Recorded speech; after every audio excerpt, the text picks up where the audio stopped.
Friends, ఏదైనా case జరుగుతున్నప్పుడు client lawyer గారిని మార్చుకోవచ్చా? మార్చుకునే అవకాశం ఉంటుందా? ఏదైనా రూల్స్ అండ్ రిస్ట్రిక్షన్స్ ఉంటాయా? అనే అంశాన్ని తెలుసుకుందాం. ఎందుకంటే కొంతమంది వ్యక్తులు లాయర్ గారిని మధ్యలో మారుస్తుంటారు.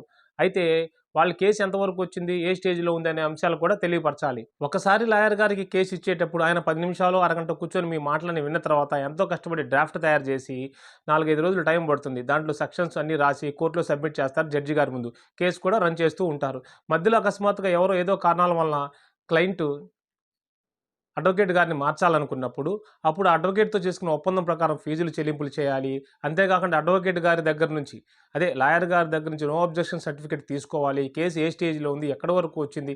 అనే అంశాలు కూడా అన్నీ పరిశీలించి ఆ ఫైల్‌ని క్లయింట్‌కి ఇవ్వడం జరుగుతుంది. అప్పుడు ఆ క్లయింట్ తర్వాత లాయర్ గారిని మార్చుకోవచ్చు. అయితే పదే పదే క్లయింట్ వారు కూడా మార్చుకోవటం వల్ల సమస్యలు ఉత్పన్నమవుతాయి.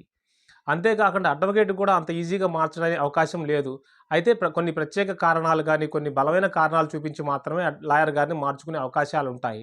లాయర్ గారిని మార్చుకునే ముందు వారి ఫీజులు, కేసు ఎంతవరకొచ్చింది, ఏ సెక్షన్‌లో ఎంతవరకు జరిగింది, ఏంటి అన్ని విషయాలు పరిశీలించి, అవన్నీ కోర్టు ఫీజులు కట్టారా లేదా అన్నీ క్లియర్ చేసుకొని, నో అబ్జెక్షన్ సర్టిఫికేట్ తీసుకొని, వేరే లాయర్ దగ్గరికి వెళ్లి అక్కడ మార్చుకునే అవకాశం ఉంటుంది. ఇవన్నీ గమనించగలరు అంశాలన్నీ.